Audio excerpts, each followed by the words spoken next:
Welcome back. The world of midwifery comprises of many facets, one being exploring how this ancient practice intertwines with diverse cultural norms. Now, this entails bridging traditional customs with modern childbirth practices and uncovering how childbirth rituals and cultural sensitivity in midwifery. Joining us now for more on this, we are joined, that is, by seasoned midwives. That is Annaloice Penduka, who is treasurer of the Independent Midwives Association of Namibia, as well as Hellena Nuumbosho, the vice president of the Independent Midwives Association of Namibia. Ladies, good morning. Good morning. Thank you so much for joining us. Thank you for having us. All right. Annaloice, first things first, midwifery and cultural norms. What is the correlation between these two? Well, thank you first for having us.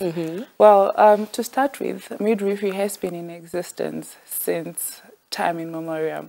If you want to look back, even in Exodus in the Bible, you'll find that midwifery was already in existence, and so much reference was given to it.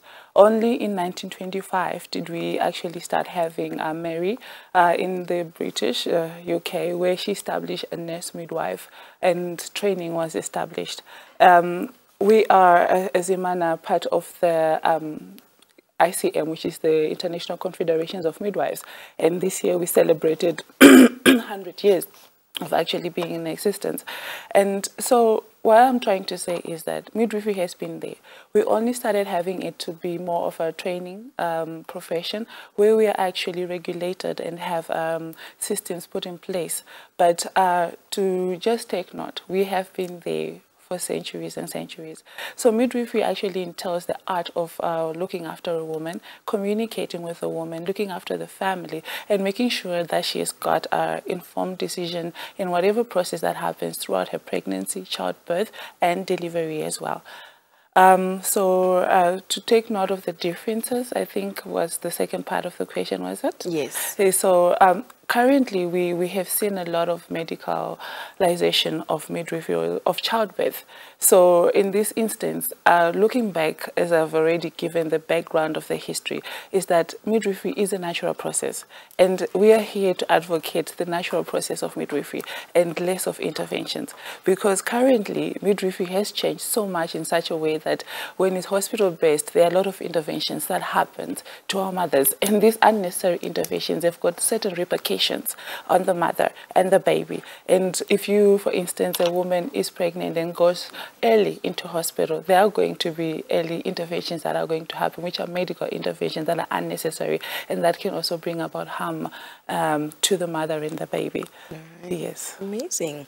So how do cultural norms influence the practice of midwifery in different communities around the world? Ms. Hellena? Thank you so much, Helen, and for the question. You know, we are all from somewhere. All of us, we are all from somewhere. So all sometimes our cultures, our norms, our values are so deeply rooted into us. And midwives, as the guardians of childbirth, the ICM, the International Confederation of Midwives, even our Minister of Health and Social Services, Patient Charter, says that we need to render proper cultural acceptable care.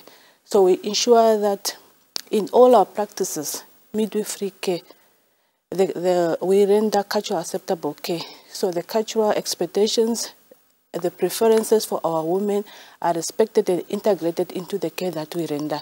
So we do this in our care. We ensure that we make sure that if a woman, for instance, says that she prefer maybe to take a placenta at home, as part of a cultural belief, we render this. We ensure that she take a placenta home. In some Western countries, midwives even go beyond the physical aspect, where they also start performing some rituals. They start singing with the woman. They start pampering with the woman. They start performing all this performance just to ensure that the women receive the cultural acceptable care. And also making them comfortable. Exactly. Amazing. Yes. What are some of the misconceptions, perhaps the common ones, that are associated with midwifery? Well, there are a lot, unfortunately, and those are the ones we are trying to root out. Well, people believe that midwifery is less safe than being seen by a doctor. People have believed that we're not educated. We do not sit in class to actually get our diplomas or our degrees. So we have been trying to make people realize that a midwifery profession is actually a person that is more safer for them because we follow the natural physiology of labor. We actually want them to understand that we are actually, for 4 years, a midwife sits at a university in a class and is educated on all the anatomy and physiologies that like a doctor would go through, like any other profession would go through. We are guided by the Health Profession Council with regulations that abide us to practice safe practices. But it's actually more safer to be in the hands of a midwife than to be in the hands of an obstetrician. If you are having no abnormalities with you, you are safer to be there. So we want to educate the community. We want to educate the mothers that we're looking after so that they can actually ensure and put trust in us when we are providing care to them and demystify all these myths that they've heard. So many people, like currently we have delays that have been talked about where women are afraid to go to the hospital because they feel that they're going to be ill-treated by midwives. We worked hard. You have people that are even opting for childbirth, if not perhaps giving birth in, bathtubs, but they do not need a midwife. They perhaps just need their significant other to be there and help them with the delivery process. Do you think that is okay? Well, they have to still be guided by a midwife. Yeah. Education is important. And yes, childbirth has been there, but throughout, even in ancient times, a midwife would actually come into their homes and live with these women and actually guide them on the natural physiology of birth. So there was a midwife throughout this whole time. So education is important. They cannot do it alone. They need to do it with a midwife because we do the natural processes of birth. And this is the education that our mothers need to understand. Cesarean section is not the only option that is there unless if there is an abnormality. Please take note that women should always be seen by a physician or obstetrician when there is an abnormality, or at least once throughout their whole pregnancy if they are normal. So we just want that misconception of them feeling less safe with a midwife so that they are assured that we have been there since time immemorial. And also just assuring them that it's not only about giving birth but also taking care of the baby. And the midwife does not just look at the woman as a person who's giving birth. The midwife includes the family, includes the community, and helps in actually, as Hellena is actually stipulated earlier on, to acknowledge the culture that the woman is embedded into. So all those things that have been mentioned by Hellena actually are very important for the midwife. So we don't treat her as just this entity. We put in the holistic care of a woman, respecting her dignity, respecting her culture as well. All right. Well, Hellena, can you just talk to us about some of the specific rituals and customs that you've come across in your years as a midwife?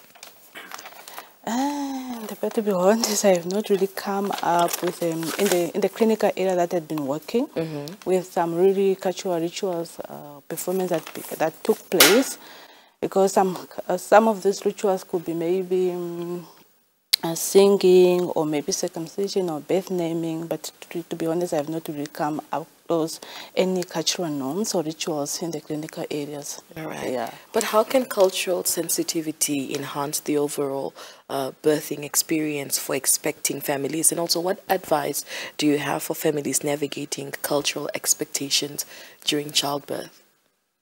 Hellena?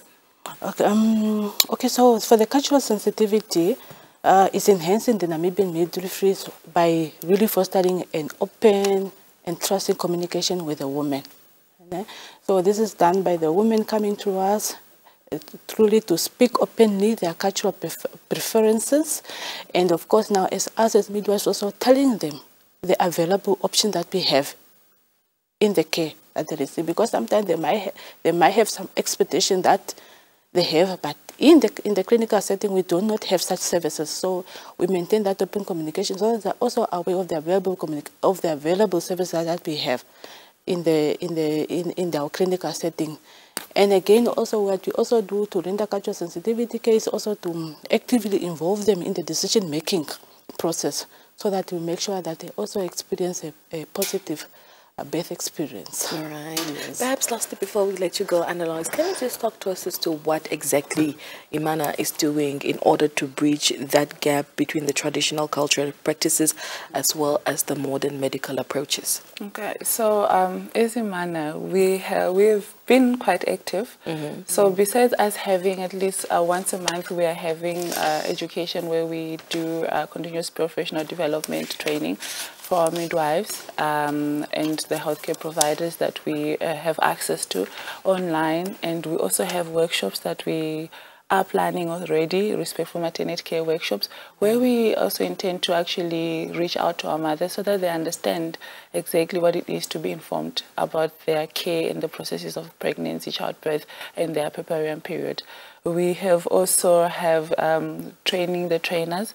So we're training the other people that, the younger midwives, so that they can go ahead and train each other in the different institutions.